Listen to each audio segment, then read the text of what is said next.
Guys, today's podcast is in partnership with Stone and Co solicitors, experts in serious and complex criminal matters.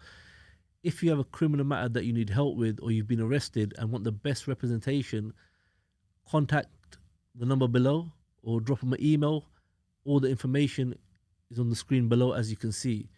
Stone and Co can offer specialist criminal defense services on a private basis or legal aid, so you don't pay nothing. And as a promotional offer, they're offering a case review in person or over the phone, free of charge, no obligation, no fees, and they'll take a look at your case, guys. Welcome to the Kicking Up Dust Media YouTube channel, guys. Today's show, we're going to talk about a real deep subject, coming from, living in areas where it's rough, where people are getting robbed at a young age and stuff like that.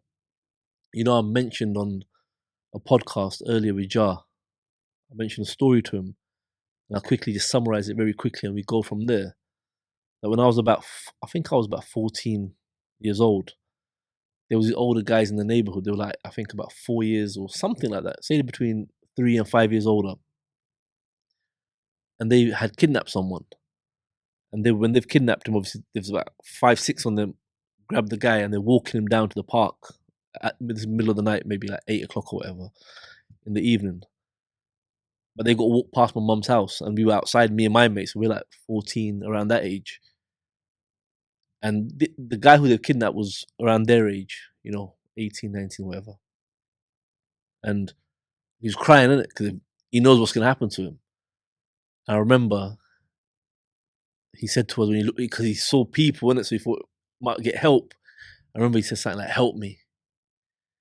But, growing up in that environment, you kind of know, bro, it's got nothing to do with me. Yeah. This is not my business, innit? So we're 14, what can we do for you? We can't do nothing for you. These guys are older.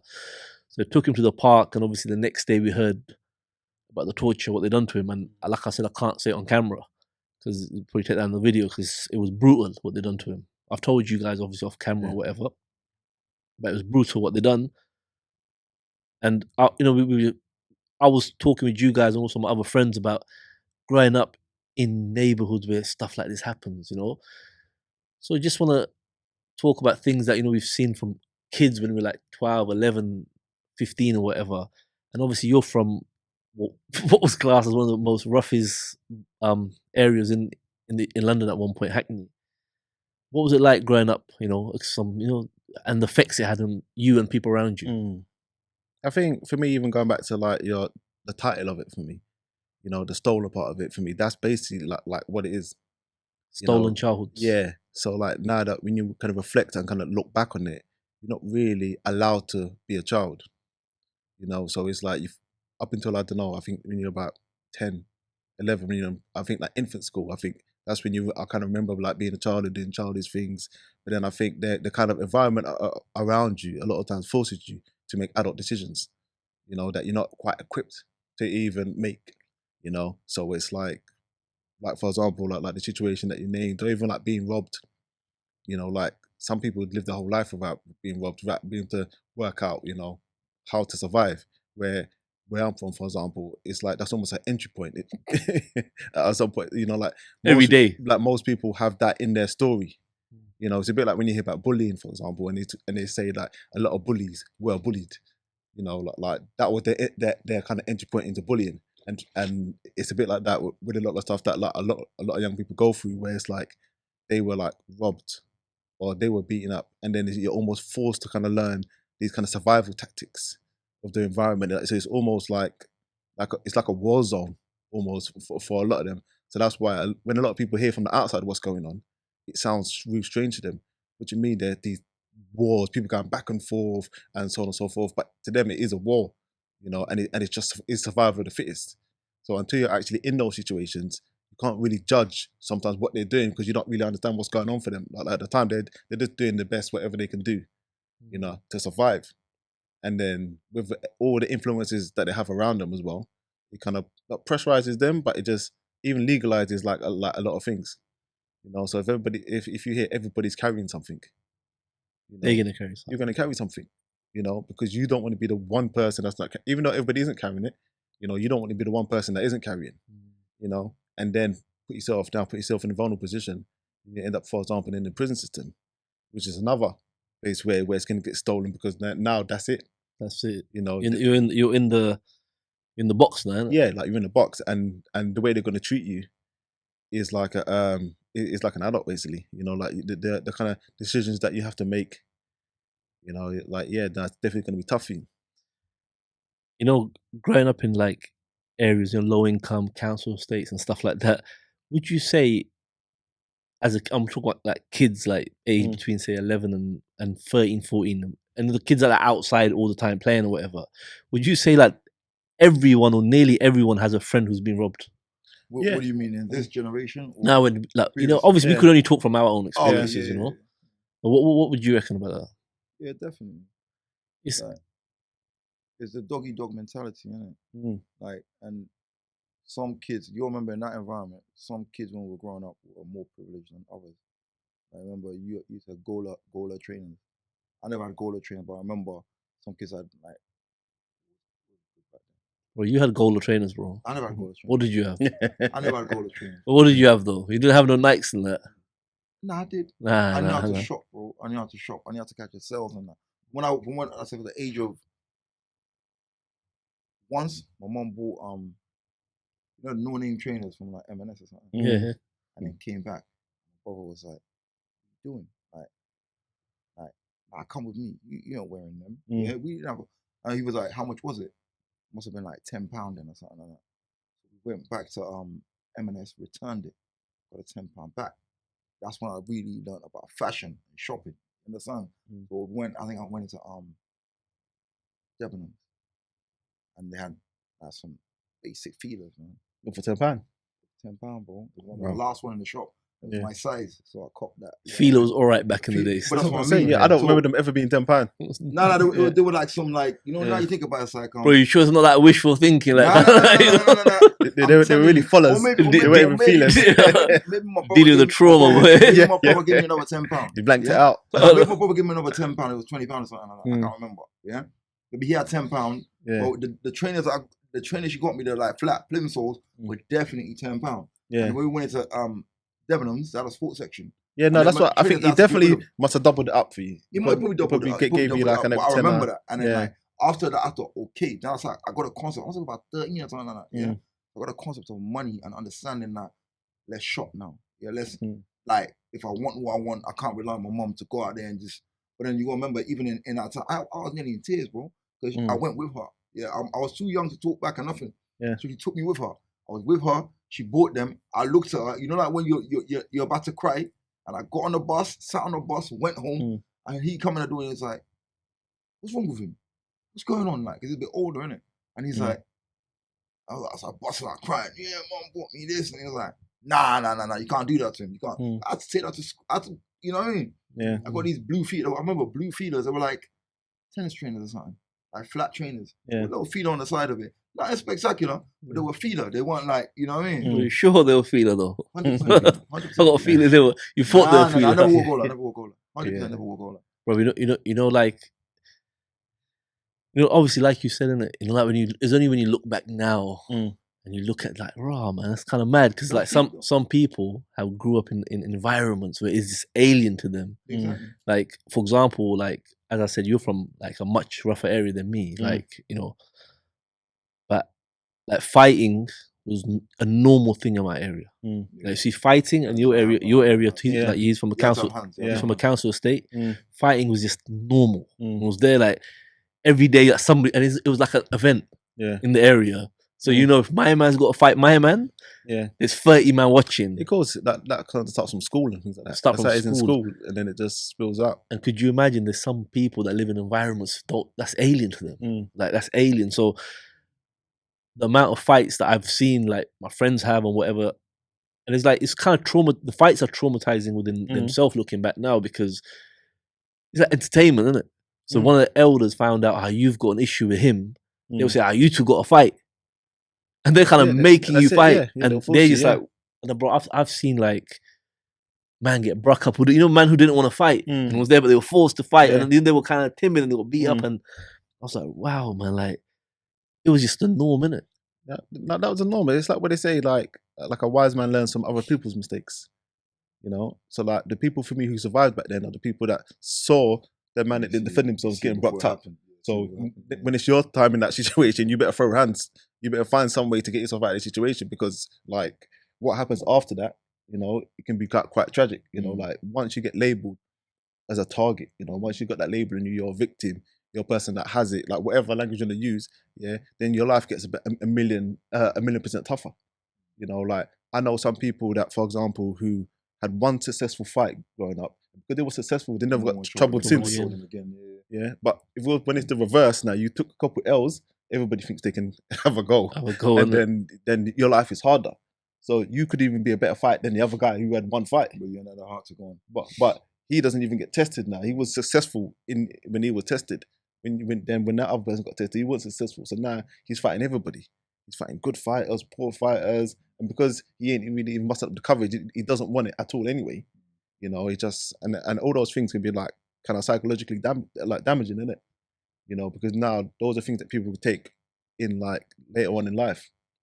You know, like you've been like just like abused to a certain extent. You know, you've been troubled, and you know, you don't feel like it's, I don't know, you don't even know what it's like to be a winner and all those things. What would you say, like, for a question for both of you, and including myself, what is your earliest memory that you remember of seeing some mad crap in the hood?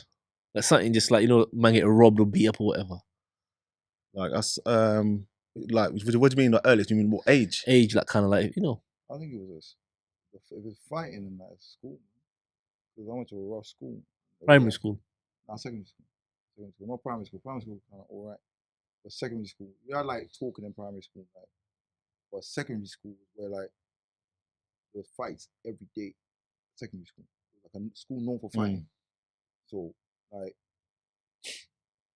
lunchtime break, end of school, lunchtime there's big fights, and there were people who were like had reputation, like you said, for fighting, and like you have like sick fights, and you have, you know, you have people from other schools known for fighting that will come to the school.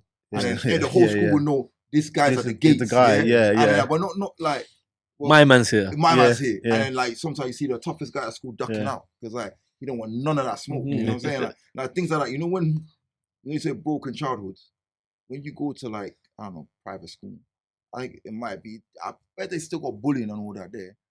It's a different kind of bullying. Yeah, because they haven't got like, so what we had, for example. Danger. Yeah, there's no fear. There's no danger. Yeah. Like, and there's no extreme violence as well. That's what I'm talking about. Yeah. So no like, danger, they might have like the odd fight.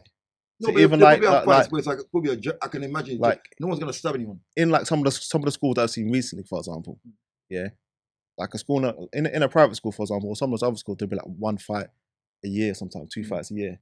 Some schools, like I was in a school in like South London quite recently, there was like a fight every day. Yeah, that's what I'm talking. Yeah, that's what I'm talking. You know, every day. Every day there was a fight. Every day it was, and it was like wherever. There was inside the school, at the bus stop. Yeah. And for me, even like when I was in school, for example, like the reason I say it's extreme because there was weapons back then as well. Yeah.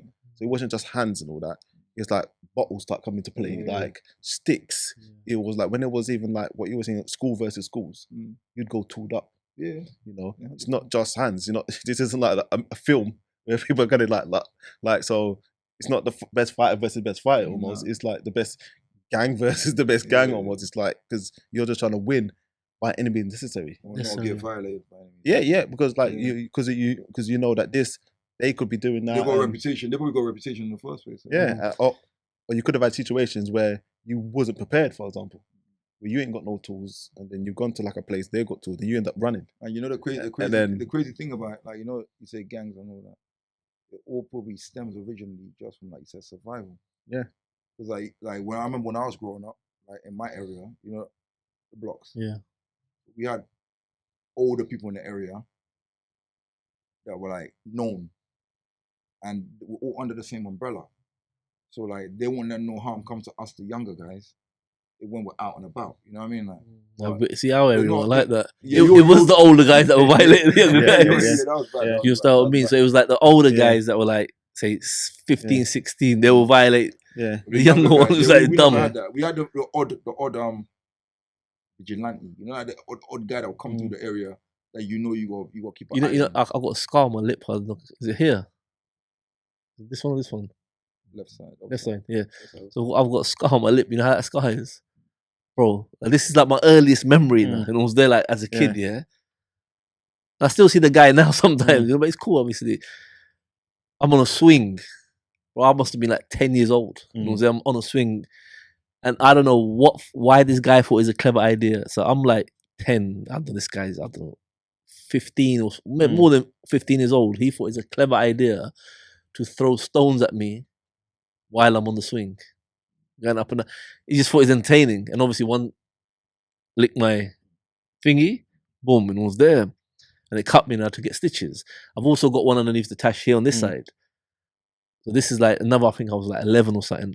I was naughty in it. I was misbehaving. So one of my relatives chased me one day. I'm not gonna say which relative it was. It was one of my relatives. Chased me. I ran into the bathroom, innit? But remember the bathroom, like some of the doors had 2 glass windows. Obviously, as I've slammed the door, he's trying to push the door, innit?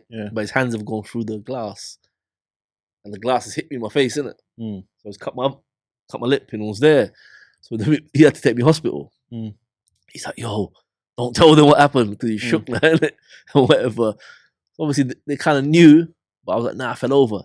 The doctor was like, "Nah, what happened?" I was like, "Nah, I fell over." It was there and whatever. So it's just like violence just became like a normal kind of thing. Like, this is just how it is.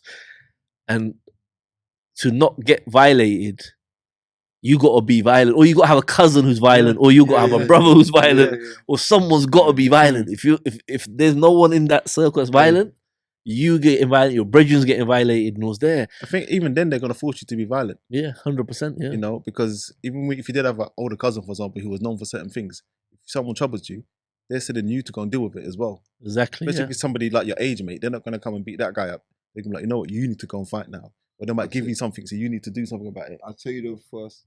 I actually remember the first. Nothing happened, but you know, me and my brother look exactly the same, right? So, some guys from out of the end, seems visiting some chicks in one of the other blocks. They were parked in a car, So I'm playing by the park. I don't know what my brother's done, I don't know what he's done, but something's happened between these guys and my brother, So one of them comes out, "You're not my man," pulls out this big machete, no light, I stood there like a deer in the headlights because I got no idea what this guy's talking about, and how old were you? I could 13, 14, something like that. I was young, really young. I was in the park. We're playing in the park, you understand? And then he's coming over, and then his friends are like, nah, that's not him. Nah, that's not him. That's not him. And I'm froze. I'm like, the fuck? Like, what's going on? You know what I mean? Like, because they must be like 16. Yeah, they were older. They were in a car. So that they could have been 18 or something like that. You know, my brother close, you know what I mean? And then I remember that clear as day. And then they bounced. And then later on I see him. But think how dangerous I could have been. Like, obviously he was naughty, innit? Like, back then. So I don't know what, it probably over a girl. That was his MO. Yeah, probably over a girl. But like, the way was it whacked up for that? No, whacked up, chopped up. Yeah. Because he pulled out this big, the machetes, machete, man. It wasn't like, imagine that. That's my first memory. And I remember like, you know what I mean? Like, we're just playing at the park, like in the middle of the blocks. You know what I mean? Like, they had a Peugeot 202, you know the old Peugeot 205? The old, the 206, wasn't it? Or was it 205? The 205. 205, Bro, that's mad. Like, so they pull out the chopper on you. Yeah, but not close to me. Yeah, but just but like, even that is, but you the can see idea it. of a 13, 14-year-old kid seeing that over a chick that they came to link that obviously my brother's probably seeing, like, they're from out the ends. But obviously, they're like, you know what I mean? Like, he's probably run his mouth, they're there, or they're like, fuck you, whatever. I don't know. You know what's crazy? Obviously now, like, being much older now and like having friends from different areas and different circles of life, you know, just nothing to do with the roads or whatever. So like when I go see people and visit people, whatever, like, and you see their like community or whatever, like this is alien to them. You understand what I mean?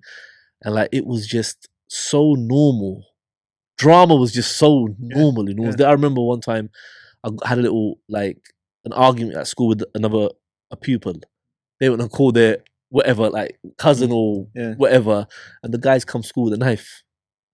You know, like, bro, man's like 13 years old. He's come for a knife, and we've had a little standoff, and I'm like, right, this is like, so it's only when I think about it now, it's like, right, this is like, man was gonna definitely go down the wrong path. Yeah. You can't be around all that and see all that and think you're gonna make good choices, because I knew from early, even though maybe I didn't start implementing it but I knew from like 10, 11, you gotta be violent. You just have to, and it was there. That's the only way they're gonna respect you. You know, obviously, like. But I think some of that for me stems from our families. You know, it's almost like our upbringing and stuff like that as well. Because a lot of it, for me, even like culturally, for example, our parents are to a certain extent are violent towards us when they use to discipline. You know, that you do something wrong, they beat you, so on and so forth. That's standard, though. So that's standard. And even your responses to violence, for example, I know like my mum would say to me, you know what, don't make nobody beat you up. Make sure you beat them up. You know, so the violence was installed in early. You know, where That's true, yeah. Where some other communities, for example, like they'll be like, you know what, go to the teacher. Don't get involved, you know, but like because of I think some of the trauma that our parents went through early up, for example, and they're kind of fearful for us. So they'll be like, you know what, actually, you know what, you have to fight. And so I knew that from an early age that you have to defend yourself. Like I couldn't come back home with a story of I just got beaten up and I just ran or something like that. Like he took his things. Yeah, like obviously if it was like on top, then you know, it makes sense that I ran if there's like 50 people. But if it was just like somebody who's just been tormenting me, I can't come back and start crying. Almost, you got Exactly. You know what? It's like when I look back now, it's like, you know, when we were kids, like 10, 11, we're getting beat up in the mosque, we're getting beat up at home. And I was there. Then you're fighting outside with brothers amongst your age. Yeah. Then the kids who are a few years older, they're trying to beat you up. Yeah. It's just like non-stop. Yeah, it's like literally, bro, it's like, it's so deep. If you got a pound, man's gonna try to rob your pound. You know what's there? Like literally, man's gonna try to rob you for your pound. You know what's there? Like, you know, let me see that, whatever. And it's like, rah. So it's when I reflect now, I think to myself, right, so that's why man was so ready for the road. So by the time that moment came to be on road, it was kind of like a natural progression, isn't it? It was there. Like, I probably from the age of like 14 kind of felt like, okay, my life's not really going nowhere. It was there. Like, I don't say I wanted to, but deep down I kind of knew I'm going to end up same as these bros here, you know, it was there and whatever, because that's what was around, man, innit, you know? And it's going to naturally be that progression, innit? It was there. So violence is like at home, in the mosque or your church or wherever you're going. And it's like, then when you turn 16, 17 and, you know, crime comes in now, you're stealing and robbing and whatnot. And that's why, so like, for me to hear stories and you lot to hear stories of a guy getting kidnapped for money, and it's just normal, like, oh yeah, cool. So if I got a phone call, man, you know, man got kidnapped and got rinsed for 60 bags, like, cool. Yeah. It's just like normal, isn't it? But some other people that are like, what? You understand? So it's like, it's deep, because I feel like no one should need to live like that. And remember, even in poorer countries, because they have a sense of like, I don't know, maybe it's religion or morals or whatever, well, these certain things are not happening in like villages. But I can't agree with him though. But I think one of the main differences for me is like the influences. Right, yeah. Badness is bigged up here. Yeah. No, but what do you mean? So I think the violence is still the same. Nah. Like, it is though. Badness here is like kind of praised. You know what I reckon? Like, I'll tell you why. It's not for me. It's not as widespread. So they're still happening, but are we going generationally back, or are we looking at now? Because I'll tell you why the badness is just as bad in other places. Nah, I don't think it is. When we're young, yeah. Remember this now, yeah. You don't think back. You ever come across a youth that came from somewhere else that came here? Were they like all roses and that, or were they badder? Did they tend to be badder than the people that were here? No, they weren't better. Nah? No. And like as I said, chief, for me, the reason why I say that, because I understand how you're looking at it, yeah. But for me, they became bad whilst they were here. So I knew guys that came from back home like, that were bad when they got here. Like, but I think the reason why you think that they were bad when they got here was because you got to know how difficult it is when you come to a new place. For example, you don't speak the language. There's all these barriers, influences. Yeah. So like, you have to be bad. It doesn't mean you came bad. It means that now all of a sudden now you can't even read. So you might even be able to engage in education. You know what? That's how it is when you can't engage sometimes. You just end up and people are pressing you more as well because you're different. So you got to defend Yeah. yourself So you've got to defend yourself, Yeah. and the more you have to defend yourself, for me, that's how you become bad a lot of times. Yeah, it's not that you came with the aggression. Now it's because now the pressure you've been putting you is a lot more. You know, just to cut you 1 second, I saw this thing by that rapper Potter Paper. Yeah. He said something really deep though. He said that it was in a podcast. He said it. He goes, "A bad man just don't become a bad man. He's been through so many bad man situations that he just becomes like that." Yeah. So I mean, you don't just wake up one day, okay, you're gonna be a bad man. It don't work like that. It was there. You go through so many situations. You understand what I mean? Like even if you like, look, it's just so deep. I bet you man ain't even clock this, bro. When we were kids, all of us, when you're catching the, and I know all of us been through this. When you're catching the bus at certain age, 12, 13, 14, you're hoping a certain brain on that bus was there. Yeah. Just now, like, my man better not be on that bus. You know, was there. Like you're trying to avoid that bus. Bro, like it was just surrounded by negativity. You know, was there. And like you said, like here, I don't know why, badness in our communities was kind of like glorified, isn't it? It was there. It's like to be the baddest guy. Remember when we were young? No, He's I think nothing's changed though. But what I'm saying is only in certain areas though. Why is that's what I'm trying to tell you, innit? It's only in certain areas? Of course, it's on. I think the violence is in certain areas, but it's only the elements of that, you know, like bullying and that. I don't care if you go to a rich neighborhood. There's rich bullying. Nah, no way. Like nothing. Like not but dangerous. I think like, so. That's what we're saying is that like there's bullying, but it's not bullying. A lot of times where you can die from. There's levels to it, innit? Like so like. You don't have to carry a weapon and you know, like in some places, for example, when you hear about death, it's a shocking thing. A lot of the schools that I see, for example, death is normal. You know, like to see your friend died. You know, that's crazy to be honest. Some people don't know what that's like to have like a friend that died or to go out. People regularly die around. You know, like I've been out before, for example, 9 people gone out, 8 people come back. You know. These are real life situations that we have to face. People don't know nothing like what that life's like, you know, unless it's for them it will be an accident. So it would be like they went out to the pub, a man fell over, he got run over, and then he died. Then it's a tragedy.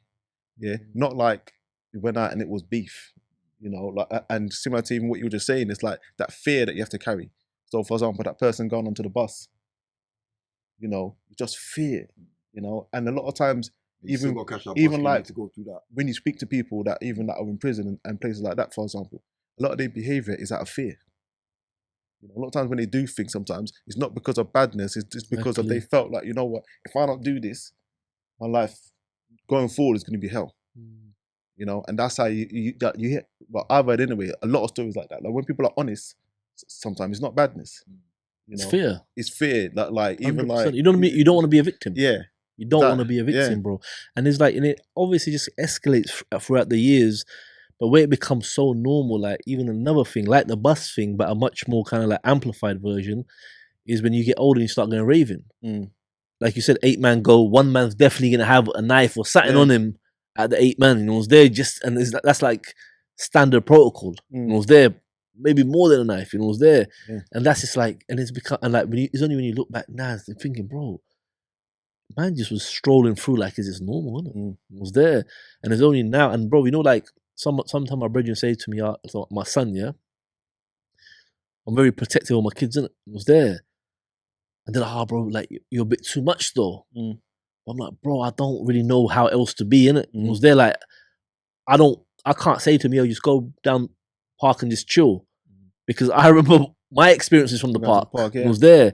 But when I was a kid, I wanted to be a footballer, you know. Like when I was like 8, 9, bro, man would play football from 10 o'clock till till the sun goes down. It was there. Like man believed. I believed like I'm gonna be playing for Liverpool one day. The man said, nah, bro, you're packy. That's not for you. You know, it was there. Like forget about that. You know, it was there. It's not for you. You know, it was there. And like kind of like everything after that, it was just kind of like downhill. It was there. Definitely, but that downhill was normal, like cool. It's just how it is, isn't it? And it was there and whatever. So It's sad, when I think about it now, innit? And it was there, but I noticed like everyone's had these experiences. It was there every single brer, like It's poverty. It's Yeah. part of poverty. Because like for me with that interaction, for example, that's someone stolen. They stole your dream. So if you crush a man's dreams, crush a man's hopes, for example, what do you expect that he's gonna go and do? Like where other people, as I said to you, their experience ain't like that. Their dreams are cherished, uplifted, supported. There's that conversation would have been different if it wasn't. They would have been like, yeah, you know what? Let me go and buy your football boots. I'm gonna buy your Liverpool kit. Let's go to a Liverpool match. They would have been like, nurtured. Yeah. Where like a lot of our experiences, early experience, are like that. Even our experiences with police, for example. I remember police stopping me outside my house on an aggression tip, asked me where am I going and all that. I was going to the shop for my uncle, and then How old are you? I was about 11, and especially like there's a whole big thing where they talk about how they see us sometimes as adults.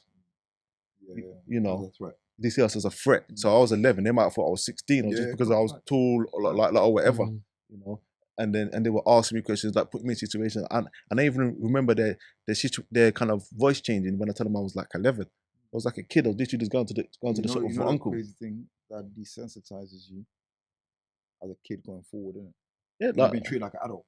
Like, I mean, so now you in your yeah, mind, it's that's what I'm saying. It's exactly that, and then a lot of the stuff that we was into for me was adult stuff. So, for example, even the music I was listening to as a child had adult content. Yeah, fact. Yeah. So the music is talking about I'm doing this with women, that with women. I'm robbing this. I'm killing this. I'm doing whatever. I'm in the clubs. So from a young age, I remember trying to get into a club.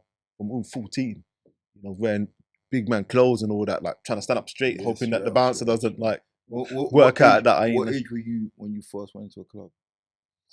I wasn't that young, I think I was about 15, 16. That's young. Yeah, because it's still young. Yeah, it's illegal 15, still. 16. Yeah, It was illegal. I think I was 15. I was 15. I think I was Yeah. 15. I remember it was Basingstoke. Yeah. That was the first. I was 15. I remember now. Yeah. Okay. The first time I went to a club, I was in fourth year school. And I was going regularly. I was talking like every week. What do you mean fourth year? You mean primary school or you mean secondary school? Secondary school. Yeah, so That's like 14, I think. 14. Year 10. 14, isn't it? I don't know what age that is. I think that's 14. Yeah, no. See, for me, when I was by that age, I was outside every week. Outside, standard, like raving. Yeah, You're raving, I'm raving. Oh, you were raving by Yeah, that time. Yeah. And I was like I think I went to my first rave. I might have been 13 or something. Let me ask you a question. Yeah, when you were 14, roughly. Yeah. What did you think you were gonna be when you're older? I think for me, and even like, it was interesting when you were sharing what you were sharing. I don't think we looked past tomorrow. Older wasn't a concept that I was even knew what about. I was, what are we doing today? That was it. That was it. Yeah. Like That was it. that was it. Like I wasn't thinking about like I'm gonna do this or what that. I wanted to be when I was older went away. I think when I got to like secondary school. When I was in primary school, you have all these. I want to be that. I want to be that. And like but that's the I think last time I remember those things. It could be the distractions though. It could be like girls. Like like when you go to secondary school. And like I think that's the key. Like it's like what we're saying for me is it's that stolen childhood for me. Because I said like when I was a child, I remember having those dreams. I remember being in infant school and they said, "What do you want to be? A policeman, fireman, doctor?" I remember embracing that, thinking that's what I could do. And then I remember being in secondary school. Now it's not that really. Like even my heroes have changed. For example, I said I wanted to be Pac. I wanted to be whoever that is. That was like my dream. Not architect or anything like that. Rappers, and nothing like, serious. Yeah. Nothing. Nah. There was no job. There was nothing. That all just looked like it looked so far away. Yeah, it didn't look like it was for us. You want to hear something funny? I've got a school friend, known him for now since I was 11. So what? That's a long time, about 30 years odd, yeah. So his name's Roger, yeah, good friend of mine. I don't remember this. He tells me this. I don't remember this at all. But I do remember something else. What I'll tell you afterwards. So he said when we were in secondary school, about 13 years old, 14 or whatever, the teacher asked everyone like, "What do you want to be when you're older?" And he said when the question came to me, I said I want to be a gangster. I don't remember that. Yeah. You remember the Snoop Dogg album? Yeah, it's an album. Yeah. Do you reckon it might have been that? Yeah. I don't know. I don't know if that album was out at that time. I don't know. The skit in the album. Yeah, it was definitely out. Yeah. Where they goes, what do you want to be when you grow up, Snoop? I want to be a motherfucking. Yeah, I remember that. You know what? It might have been because of that. You know, if that was out, I don't know. Yeah, but anyway, I don't remember this though. Roger always says to me, He goes, bro, he still remembers when I said that to the Yeah. teacher and was there and whatever. I don't know. I can't remember it, but you know what I do remember around that age? I remember there's a drug dealer in my area. So when I was about 14 years, say around that age, I don't know exactly how young I was. I remember he was in the park, our park. And I just remember he was counting a wad of notes. And, you know, looking back now, it might have just been £1,000. I don't know, but it was there. Yeah. But I remember, I was like, wow. And he was kind of really flexing it in front of us. You know, like, he was really kind of carrying it slow and then he's pulling out, I think, the drugs he had, the little pebbles or whatever. And I was like, wow. Because I've never seen that amount of money in it. It was there. And I was just, that memory stayed with me to this day. It was there. Even every time I see that guy, even now, I always think, and I even remember exactly where in the park it was, what he was saying. You know, it was there because he was talking in it. It was there. And like, I just remember the money in it. I think we all got that story, you know that.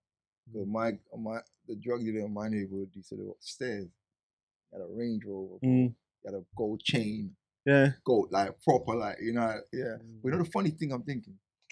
Imagine, you know your teacher, the one you told you want to be a gangster. You remember the name or anything? Imagine I don't remember saying it. Like, let's say, like, how many years later, they're reading the paper.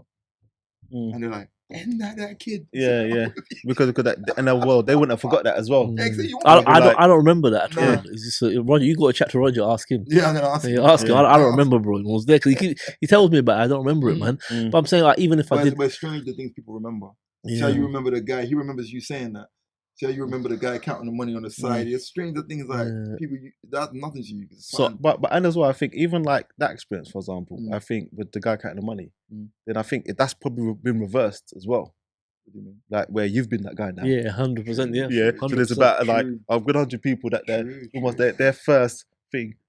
And I ain't talking about people that even know you. You might have just gone to a sweet shop, for example, to buy something. You pulled out the stack, and he looked in for trainers, looked at your jeans. You put up an E30. Pulled out that's a wad. You know and then so that's not even that like someone you know. Probably still looks. You know what? I want to be that guy. That's like that looks like because especially what comes with money is that all that power. Power, yeah. You know, that's what people get addicted to as well. It's like everybody treats you differently. Like we're talking about stolen childhood. That's the perfect epitome of a stolen childhood. A kid in the hood that ain't got no money. Imagine like me now, with my non-branded trainers, I want to get my £20 feeders, then some Donny pulls up in a M3. You know what I mean? Like that image, like you said, is ingrained in your mind. You go from Gola to the guy in the neighborhood counting the wad. You know what I mean? Like there, You know what's deep here? My children's mother said to me one time, she goes, you're just talking, it's out. She said it kind of casually. You know what? She goes, you had a deprived childhood. I got angry. So what? Like, no, I didn't. And I was there. Like, I just went on the defensive, innit? Like, what are we talking about? And I was there. And seriously, if anyone said that to me before, I would never accept it. No, but it's only when she said it. She said, what? Obviously, she broke it down. She's like, what on earth are you on about? And I was there. She was like, did you ever do this? Did you ever do that? Did you do it? Nope. She's like, that's a deprived childhood. And I was there. I was like, but none of my mates did that though. I was there, so it was normal. They were all in that. They were all in that. So it didn't seem because like from that age we're talking about, that 13, 14. But even before that, that's when fun just disappeared. You know the first sign of a deprived childhood? You don't go holiday every year. What? I've never been on holiday. The only time I've been on holiday was Pakistan, where we didn't want to go. Just know what I mean. Like that's when we were little. I don't remember. We were little kids. When kids go on holiday, it opens their mind to the world, doesn't it? Yeah, like 100%. Yeah, I went to a school journey once. I went to France, and that was it. And then the next time I actually went on holiday, I was a fully grown adult. I could have been 20 something. Like that was holiday was in the hood, mate, in the park. Like, bro, that was bro. I said for me, like it wasn't even the whole holiday. And like you said, everybody around, nobody around me went on holiday. I mean, no one. For me, people got dipped. No one went on holiday. Man went back to Africa. Man went back to India. Like no one. It wasn't choice holiday. It wasn't fun holidays. It's the village, bro. It was like you know what I mean? Nothing to do, bro. Listen, I remember going back when I was a kid to Pakistan. There was no water. You have to go to the well. And fill them things up. I was like, yo, this is mad. And you get him, malaria, like all them madnesses and bro, it's like crazy. So, I've got these two pictures, and like from when I was young. Mm. And I feel like one of the pictures is with the innocence, Yeah, I think you showed me that before. Yeah, and the other picture is like a few years later. Yeah, when I'm a bit more understandable. I'm probably about 13, 14. Yeah, but I've got a £1 t-shirt on, a £1 shirt on. Well, there was a shop. You know what the shop was called? Do you remember? I don't know if you remember the shop. Gita Fashions. Well, there was a shop. But listen to the name of the shop. The shop was called Gita Fashions. You know, and it was there. And that's where my parents took me to buy our clothes. Not just me, all my brethren. Yeah. And it was there. Bro, they were like £1-2 or something. I don't know. Yeah. Brother, if you saw this t-shirt, this shirt, sorry, it was horrendous. But bro, you have to wear it. And the haircut was a £1 haircut, bro. It was there. Remember Jack? He was an IN's Filipino guy. Yeah. Nah, I never heard of it. So like I said on previous podcasts, if you want, say I want to, it was called, remember a step back in the day? Yeah. That's a fade, right? A step. Yeah. You say I want On the a side, fade yeah. step, whatever. A bowl on your head, bro. He wasn't a hairdresser. Yeah. He just became that's the hairdresser for the hood. You know the worst thing, yeah. You know, back then, we were the first man that had clippers. Yeah, You know yeah. what? Bro, I think- clippers, yeah, you know what I'm yeah. saying? Like, Yeah, nobody else yeah. had clippers. You Yeah, know of what I mean? course Like, not. Yeah. you know what I mean? That's exactly what I think it was. And it was there. Nobody else had clippers. And it was then he just became the barber. And it was there. That's exactly what happened. He had no car. He used to come on the bus. Same And it was thing there. Same thing happened in my area, but that man had skills. So they had clippers, but they actually figured out how to work the clippers. You know, so But never for had the me, money for the barbers. like they That's got skills. that's the first picture, yeah? Yeah. At school, 11 years old, I just started secondary school. You know, Yeah. that hope is there, innit? Yeah. It was there. It's Yeah. there. Like, man's going to make it, you know? Yeah. Yeah, I ain't gonna lie, the hope is there. The hope is there, You bro. look like you right now. Bro, Yeah. secondary Oh, school, like, bro, it's there. You know, it was You there. lot can see that picture. Oh my Bro, this is one 2-3 years later, bro. Yeah, I Yeah, see you know, that. that's like Now, night you know and that day. is, yeah, from Bro. that picture, that's a you see the Yeah, stress yeah. on your face. Bro, you can see, like, bro, Age. see that, look at the shirt. You've aged. Bro, see that guy? You might cross the road. Bro, exactly. You might, bro, look at the shirt, Like bro. you might see him. It was but you know, there. like, this ain't like. Or is that a gear That's the Gita fashion. I'm gonna lie, that looks like an old Versace. It does, doesn't it? Yeah. But that's the thing, you know, like if fashion goes in cycles, like That's a Biggie with Versace, you know. yeah. Hey, but, but back hey, then, but you there was ain't probably got something, though, innit? Or the bowl cut. Let's see. Look at the trim, bro. That's the bowl, bro. yeah.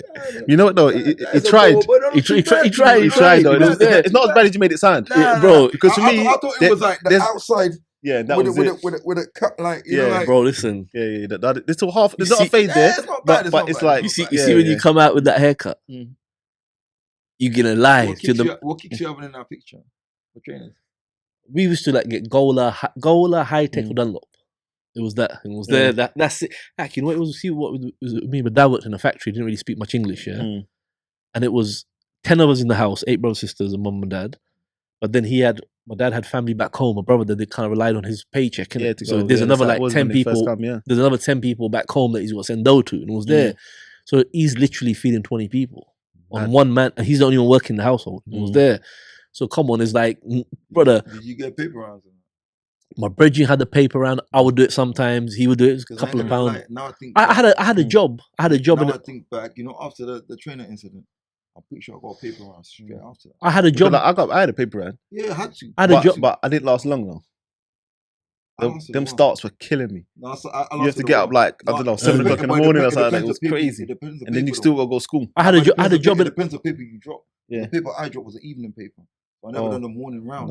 I was in the morning, and it was like twice a week. them big thick ones as well. You know, like the ones that on the Sundays where it's like got 10 magazines in You it. must have got paid and all good that. money for that. No, but the money went good. I remember it was £10 a week. Yeah, so, no, mine was, yeah. £14 I had a job. I had a job in a butcher's. I was about 14. Just getting emptying out the freezer and stuff like that. And it was there in the butcher. I thought mine was butcher. No, not the butcher. Like it's in the back, innit? And it was there like whatever. yeah. One I was like, I got £10, £20 a week, whatever. It wasn't long term. It was just like a short term thing or whatever. So it was like anything to get money. It didn't matter, and it was there. Yeah. Like, did you ever get pocket money? Yeah. Like, Nah, I don't get pocket money. but it was from like outside of my family. So basically, I mean, my granddad used to come Oh every week. yeah, okay. And then my granddad would get us pocket money. Break up a little something. Yeah. So like we used to be happy because you used to have like the money, like you know the money bags, the coin bags. You get you get from the bank. You know, You like open, you get like 50p or something, or like in the Yeah. black community. But that's not. I mean, like pocket money from your parents. No. No. I never. I used to hear about it. It was like a myth to me. You hear about people, everyone getting pocket money, like I used to have to just sometimes beg for certain things. You know, it's And if you got it, you got it. If it's you didn't, it's a mad like, one, you know, when you think about it. Yeah, if we look at what we're saying right now, yeah. So from having nothing, no difference between what we say is a stolen childhood and normal. No, it's normal people. Yeah. So if your aim is to get money, the first thing you're getting money for is to try and appear normal. Because having trainers, because what you see that's is exactly normal. what it is. Yeah. clothes is appearing normal. Yeah. So the kids that have got everything already, you know, when like now for our kids got trainers, our kids got it's normal to them. Yeah, so it's normal to them. So now their goal is not to be normal. Their goal is to now build. Like and like, that's why the basis. Like for me, that you'll notice that they don't really care about it. No. So like, I remember before, like even like when my daughter was young, for example, I get them a trainers. There's no excitement. No. Because they didn't have the trauma into it. They always had trainers. They always got stuff. So it's like, oh, another trainers. Let's keep it moving. Where for me, because that's that linked to my childhood. Like if somebody came to my childhood when I was 10 and got me a Jordans, for example, then I'm gonna worship you forever. You cherish that. Because you've changed my life. Yeah, you know, but them trainers, you cherish them trainers. Yeah. Keep them clean with a toothbrush and all like I remember my first proper trainers. You know, because like there was a time when my mum was buying me trainers, and then at that time it was hit and miss. It was whatever was on sale or whatever the bargains. Sometimes I'll get the dead ones. Sometimes I might get an Adidas just by like a miracle. But then once I remember my granddad got me a pair of Nike, and I didn't even know how big Nike was back then. I remember going to school and everybody just cried around me and like, whoa, everybody's going crazy. And even that feeling, it made me think, you know what? I want that feeling. I want like to be like the guy with the trainers. I don't want to be like. Let's move forward a couple of years from that the age we were talking about. Let's say you got your national insurance number. There's always one guy in the neighborhood that worked in a sports shop and had deals on the low. Yeah. Is that the same for you lot? Because I remember when like we started getting fly and that, we started getting plugs now, like in the shops. I'll get like for me, mine is like my thing is like a bit of an up and down thing, to be honest. Because for me, the road thing come almost like before the working thing. It's like weird, almost like so same. Like, so it wasn't like I was just normal and then working. Yeah, it was when I started to want stuff. When I got it, there was avenues. To get stuff. Yeah. But and then it's only because I still wanted. Then I worked a little bit. It was in and out really. It weren't like trainers was such a big thing. Like that was probably the most important thing as a kid. I think trainers. Yeah, because even just what you're saying, that was a prestige job at one point. Like to work because I worked in a sports shop, so like so I know what you mean. There were at least 4 or 5 men in the clique that worked in sports shops. You know, every now and again there'd be like little deals you could get some kicks and that. For me, I think like. You know, when I was a kid, I wanted a pair of Reebok Classics bad. I can't remember, to be honest with you, but I think the way I got my first pair, I tried them on the shop and just ran out. I think there's dust, you know, I was there with the trainers. I think I can't remember, like, it's a long time ago or whatever, but it was just so important. Like, you just wanted a pair of classics. It was classics and Reebok Classics. Man wasn't even thinking about Nike. It was Reebok Classics. They were the one. I remember that. The Huaraches, the Adidas. Running Adidas, you used to have those tight jeans, with the iceberg, with the tag and that. That was later. Yeah, much later. Yeah, about 15, 16. With the Max. Remember the Max, the long. Actually, right. Because when I think about it, see, and that's another thing. Is that like we was wearing like designer clothes? In school. Way back. Yeah. So like that's why even like the money we had to raise was different. Yeah, because. Different, especially like when you're talking about 14, for example, normal jeans might have been 30 quid. Yeah. We wanted £100 jeans. Yeah. We not want regular clothes and that. Like, when it got to that, that's when other stuff started to that's when we was easily led down certain paths now. Because the money, we can't get that from work. It's like when I did like what I said about the paper round. I had to, around that time, for example, shirts might have been like £30, £40 for a shirt. So I had to do a whole month's work, working every day for a shirt. It didn't make sense to me. Makes sense. I lasted about a couple of months and I said, you know what? It's long. Like, it's long. The road. Yeah. Let me ask you about a couple of questions, yeah? You know, now, like, obviously, I think most of them have the same thing. We have like a designated chocolate drawer. Like, it's one drawer's going to have the chocolates and stuff in there. When I was young, we never had that, yeah? So there was one of my dad's friends in the neighborhood. He worked in the Mars factory. So they would bring, the multi-packs and the community would just rush to him and get their things. And that's our break off. That's the treat. It wasn't really a case of like, hey, because there's too many of us, isn't it? So you come by that, I can't give everyone dough for go buy chocolate every day. So it's not fair to give one and not the other one. You have a treat when you start with me. So it's now and then it's not like, okay, it's in the cupboard, innit? So we have this thing in our culture that, chapati. So they kind of mince up the chapati and put loads of sugar in it. It's like a dessert, like it's just kind of something sugary in it. It was there. So that was the kind of the thing. But like the Mars guy, he's my dad's friend, my uncle, like not related, but he's like an uncle. But he was the man. Like he's the link in it, the plug. So when he comes, you're gonna get thingy. So moving on from that, let me ask you, what's the first thing you ever stole from the shop? Sweets and chocolates, bro. Yeah, Jaffa cake. Bro, everyone. No. Tell me, what was it again? Remember the film Friday came out? The film Friday. I remember that, hitting the corner shop. Bro. And going back and somebody had the tape. And then we went back there. All the little sign. I think I stole like, and that. you can buy them, you remember the chocolates when they come with like the 6-packs? Yeah. So it's like penguins or whatever it is. That's what I'm saying. All these things people get you into. Because my older brother at that point, he was already like a seasoned thief by then, innit? Yeah. So like sometimes I wouldn't have to do anything. You just go with him and he just break me off. But like there's only so far you can be a passenger for. You got this. How come you're not? How old were you when you first stole from a shop? Sweets. So then, all I remember, I was in primary school. Yeah, I was in primary school too. This ain't secondary school. Maybe 8, 9. Yeah, this is like 8 years. By secondary school, I was a veteran. By secondary school, it wasn't about sweets no more. You know the main cigarettes and stuff. Yeah. Nah, I never stole. You know what the main thing that we used to have to steal? Music. Oh, CDs. Yeah. Tapes, that came in later. Yeah. Tapes.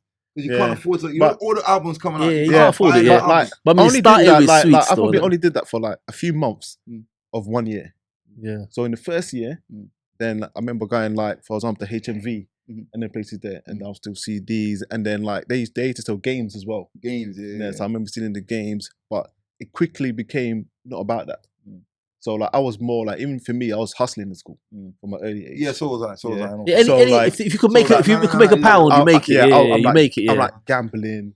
I'm selling stuff. I was like, I used to have like almost like gambling rackets almost. Yeah, same as where that. like Same as that. Where it's organized. We're gonna win, but no one knows about it. I never had a racket. I never had a racket. From 15, I started getting P in it. So I was like, all right, but before I remember what's it called? Like one of the biggest when I was like 10, like primary school times, the biggest hit in the shop was the Cornetto. Because we're never buying that for the house. That's never going to be there for. But mom said that was the luxury. So that's never getting brought for the house, and it was there. If you want that, you gotta lick it, and it was there. So if you get that, bro, like hand in the fridge, up the sleeve, and you keep it moving. It was there. When you look at big companies nowadays, like they got like spillage in it. Like if you go to Tesco, they've got like a percentage of of loss that they've calculated into. The guy that had a corner shop, what do you reckon his rate of spillage was? You know what I mean? Like, think about it, because like there were a bunch of kids. It was high. Everybody was stealing. How much profit were they making? They must be making stupid money to think about that. And they knew the kids in the neighborhood. So when you see that, bro, everyone coming, you know that. Everyone I knew shoplifted, bro. Sweets. Fact. So say that same thing. Something or the other. Yeah, and for me that's the thing, because I even know some people, for example, who went a totally different path, but they still shoplift. Shoplifted sweets. Yeah, so I'm saying, I've got friends that like I'll speak to now, and they're like they've never done anything bad. They went to college, they're working, but they still shoplifted. They still was like doing the sleeve, getting the ice poles, and like. I'll tell you the maddest one. You know, in my neighborhood, it got so proficient. It got to a point where, so basically, like, we're talking about like this is like petty thievery, innit? Like, we had professional. Now I think about it, it's not called a magic bag, and like there were the magic bag. There were people in my neighborhood, like same age, who were professional. When I say professional, so they were a bit more clued up, chicks. These weren't guys. I remember. I know who you're talking about. I know who you're talking about. I know. No lie, They used to hit it. They used to hit it, bro, gone for the whole neighborhood. Yeah, I Man, remember. had Yeah. t-shirts, so Bare you have to pay- CDs. You have to pay sometimes. Yeah. but most of the time it's free. So basically, they had proper bags. I mean, like a proper, like a The foil in there and all that. carrier innit? bag. It's Yeah, like proper, like you know yeah. when you get these like paper bags or yeah, big the bags. Aldi ones sort So of they thing. had, Yeah. they had a foil inside the bag, but they were all dolled up. So Mm. they look good. Yeah, they were if you see them in the shop, they were professional. I'm not even joking. Yeah. They clean the shop up. Bro. I was just gonna say that. You know, Yeah. if I went and said, yo, like when I was 12, can I get a pair of Reebok Classics? It would have been, how much are the Reebok Classics? Yeah. £40. You'd have got punched up Yeah, but that's just for the violation I feel like- of asking a I stupid feel like question. you wouldn't even ask. Yeah, I know, because it's stupid. We were trained. Yeah, it was trained. They We wouldn't knew. ask. Ask what for? Well, listen, No, Like- we were more not even trained. We were empathetic, but we knew the family never had the money. No, I wasn't We- empathetic. No, you Nah. weren't. No. I just No, knew. I No, wasn't we gonna just get knew it. that. Yeah, Bro, yeah. the question is a violation. Yeah, because Like, it's bro, not you're like- asking, you got 8 brothers and sisters, you're asking for a £40 Yeah, pair of but that's trainers. why I'm It was saying there. about empathetic, innit? No, you know because the- for me, Nah, even like the concept of money, for example, I remember for me growing up, seeing money, you know. So I might ask my mum for £5, I see £5. So for me, she's got £5. Yeah. She just don't want to give it to me. Yeah. I'm a kid. I don't know that £5 got to feed how much people or anything Bro, like listen, that. I'm listen. just thinking. You want to hear something heartbreaking, yeah? So when I was like about 13, you remember Riley's Snooker Club? They used to have Which one? the one on Ocky Road. Yeah. So there's a snooker club. They used to have a morning session for like under 16s. So I think between 13 and 16 or whatever. So when man was like 13 or whatever, it's like £2 though. So you could play for like 3 hours. I think I can't remember. It was 9 to 12 or 10 to 12 or something. Yeah, you could play in the morning. Well, like we just love sports, and we would just we thought like we're gonna be something. So it was £1. I'm pretty sure it was £1, and it was there. So I'm like, Dad, I can get £1. Remember, it's every Saturday, innit? It was there. Yeah. So yo, Dad, can I get £1? And he'd be like, it's not like you're gonna be a snooker player, bro. That was just, bro, that would just break man's heart, you know. And I was there, like, right? Yeah. No, there's no need for that, man. Could have just said no, man. Nah, you know what? Bro, it's £1, you know. Yeah, You know what I'm yeah, saying? So it's like, bro, that's to break my heart, you know, because like in my mind, crushing man's dreams. bro, in my mind, I was good at Yeah. snooker. Yeah. And I was there, like, Yeah. bro, I think at that point, man might have even stole like a cue down man's leg Yeah. from, remember JJB Sports? From JJB Sports. So Yeah. man thought like, yo, snooker, Yeah, it's like a something man's gonna road. make it, you know, because Yeah. man's playing everything. Yeah. Snooker, football, man's gonna But make you know, in a normal world, that's what you're meant to be doing. yeah. You're meant to be No, playing. but you know what it's Trying like, things out. You know what I mean? Yeah. but you know what it is? Like man thinks man's gonna make it in something. If the football Yeah. don't work, Yeah. something's gonna work, yeah. But it's like I remember like when I was a youth, so we wanted a console for ages, but we couldn't get one in it, yeah. None of my brethren had a console. Not one of my brethren had a console. But I think once we got to like 13, we got one in it. That wasn't the latest one, but it was a console. And it was console. there. And it was there. What was it? Remember? I can't Like remember. what, Super Nintendo? Or It was one something? of the cartridges you put on top. Yeah, that's Yeah, Super Super Nintendo. Nintendo, Is that Nintendo or whatever? Yeah. Oh, it could have been a Small. Mega Drive. Mega Drive was that as well, innit? It was a black or white. But listen what happened, innit? One day it stopped working, innit? We know man's a kid, innit? It was there, it stopped working. Do you know what I did? I wrote like a note. Like, God, please make this work. It was there. How old are you? At 13, 12, I was like, I don't know. Bro, I put the, you know, see the cartridge goes in. I put the paper in there. Do black magic. And I put the, Yo, man. brother. I put the cartridge in. Like, yo, Yeah. this can't break. What? Bro, remember, there's no repair shops, bro, back then. There's no yeah, computer repair shops. It's None, done, it's none. gone, and it was there. Yeah, Brother. let's send it back off. It's not even like brand new to send it Yeah, back. oh, You know yeah, what I'm yeah, saying? Brother, man, put the cartridge in, it work. Bro, man, I was heartbroken. Man. And I was there like, you know, I can't go and say, can I get another computer? What did you do? What did you do with it after? I can't remember, bro, I'll be honest with you. Like, but you might even get lashes for telling them you broke broke it and was there. And one of them was I still remember that, you know. So, I don't know, sometimes, you know, when I'm with my kids, I try to tell them, innit, like, yo, like, no idea, man. you're blessed, you know. Yeah. So when I see a lot of these kids and like, you know, they're wearing Nike tracksuit and all these type of things, I'm like, yo, man, like, you don't know. Do you think things are just more accessible? Nah, I don't think it's that. I you think think, there's still kids that grew up like we did? no, I think, yeah, to a certain extent, the 100%, the kids that grew up rough. But I think There is. 100%. But I think two things have changed. There's more money. Number one, Yeah, it was definitely there. more money, yeah. Number two, people having less kids. It was there. So now it might be. No, we were like Yeah. 8. 'Cause like you were saying, for Yeah. example, your dad was feeding 20. Yeah, exactly. It's Yeah. not like that no more. He was feeding 20 That's- on nothing. Yeah, exactly. Yeah. That's the other thing. But I think also the other thing is the mums and dads now know fashion, innit? Yeah, of course. They're, So we they're, want they're our closer. kids to Yeah, have exactly. something. I got a rule in it. I never would buy garments for my kids. Like I've seen man put their 14, 13-year-old in Versace. I'm like, what are you doing, bro? You're selling crack to make your kid wear Versace. Like it's not making no sense. You know, it's there. So Nike, North Face, my son, standard. For my daughter, H&M, stuff like that, normal, yeah? Stuff like that, you know, just decent. It's sort high of, street, just you're cool at school. You like, no one's Yeah. gonna bully you or whatever, whatnot. But I'm not going beyond that. You're not wearing, if you wanna wear Versace, go earn some money, buy Versace or whatever. So I kind of have that rule for them. And I think that's with a lot of parents, because like our generation especially, we grew up, we know fashion, we understand it. So we're gonna make sure our kids are all right. Even if they got to struggle a little bit, they're gonna make sure that the kid's good. Do you understand what I mean?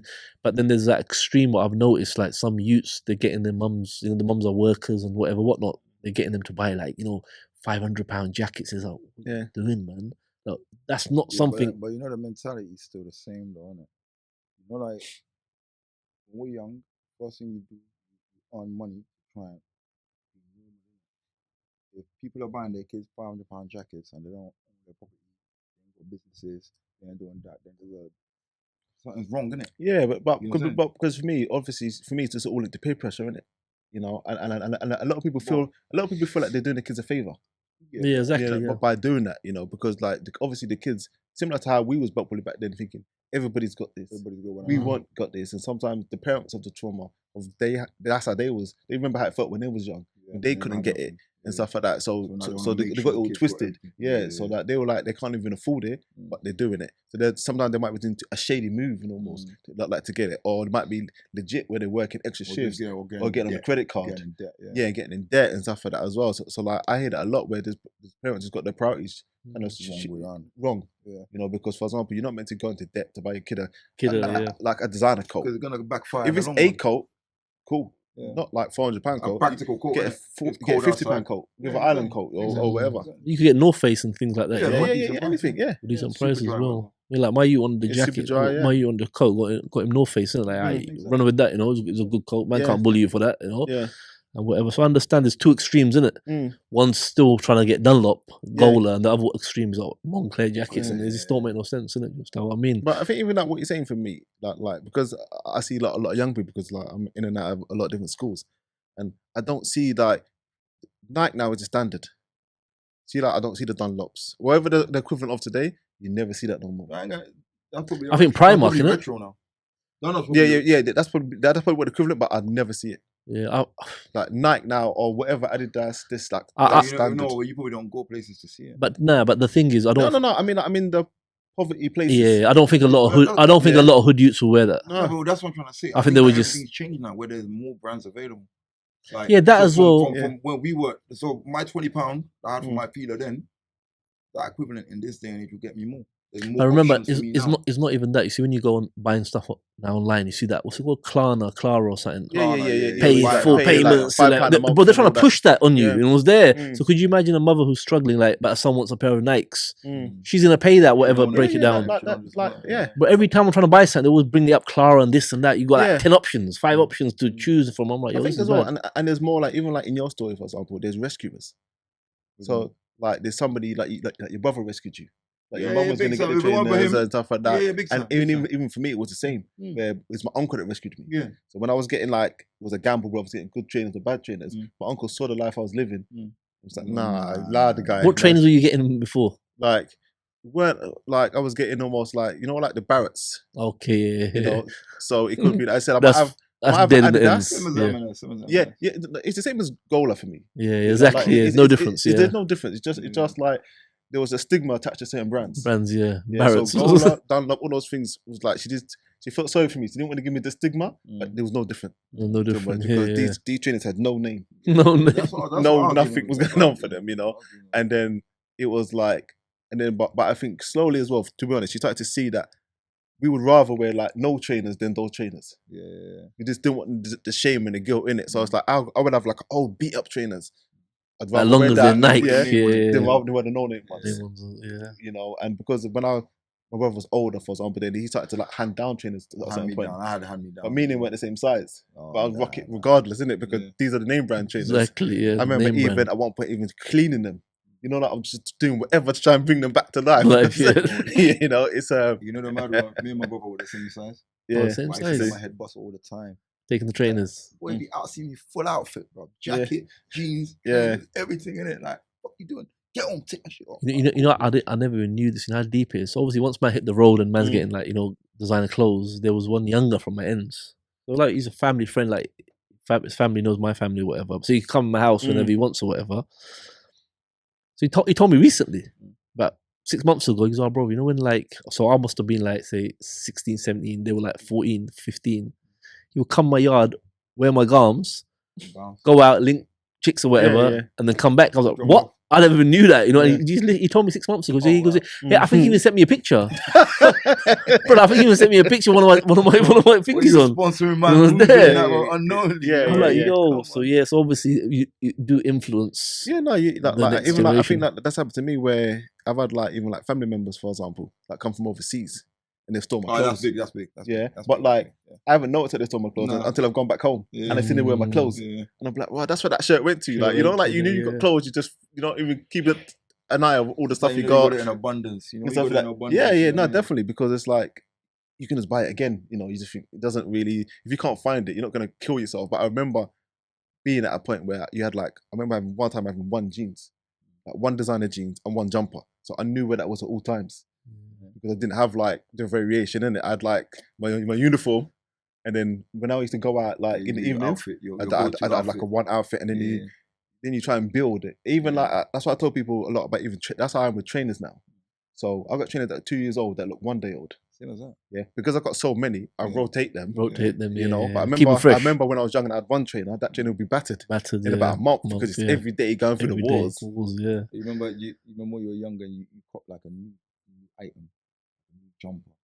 Try your best to look after it, man. Bro, now Yeah. when you wear it out like Yeah, you have Yeah. to, innit? no, but what I mean is that, like you said, innit? Like All the time. I'd get this jumper and like for the next 3 months, Yeah. every time you see me, I had this jumper. No, on, like, innit? and even Proud of like that, man. when you look at pics, that's what you was wearing. Mm. So even sometimes when I look at some of my old pics, I remember how I felt about the clothes I was wearing. Yeah. You know, like I remember I had a Reebok tracksuit on one time, and it was like that was it. It's the Reebok I just tracksuit, loved yeah. it. Had Reebok down the side. Side, yeah. like that was Brand name, innit? Yeah. But you know, it's been a really good show. You know, like I wanted to just be like, you know, like real memory lane, like it's real stuff in it, and it was there, like organic in it. You know what I mean? So it was a good show. I enjoyed it, man. It's jokes still. And another thing that I want to just add to it before I finish that is like, bro, you know, life is real, you know. It's only like now though when man can look back. You know, they say hindsight is a blessing or whatever. Yeah, but definitely, yeah. and whatever. So when you look back now, it's like, right, it's deep, you know. And you know, it's crazy. Like even though like we come from like different places, you know, just the connection from like where we're from, your ends, and your link with my man, and my man's link with this guy, and it's mad, you know, it's there, and everyone's experiences are very similar, like very similar, you know, it's there, and it's deep when you think about it, still, man, you know, and I can definitely see now how a lot of people ended up in crime. I can see that, you know, it's there. It's quite easy, yeah. But anyway, guys, thank you for watching. It's been a great show. I enjoyed it myself. Trip down memory lane, you know. And I'll be back soon. Peace. Guys, today's podcast is in partnership with Stone & Co Solicitors, experts in serious and complex criminal matters. If you have a criminal matter that you need help with or you've been arrested and want the best representation, contact the number below or drop them an email. All the information is on the screen below, as you can see. Stone & Co can offer specialist criminal defense services on a private basis or legal aid, so you don't pay nothing. And as a promotional offer, they're offering a case review in person or over the phone, free of charge, no obligation, no fees, and they'll take a look at your case, guys.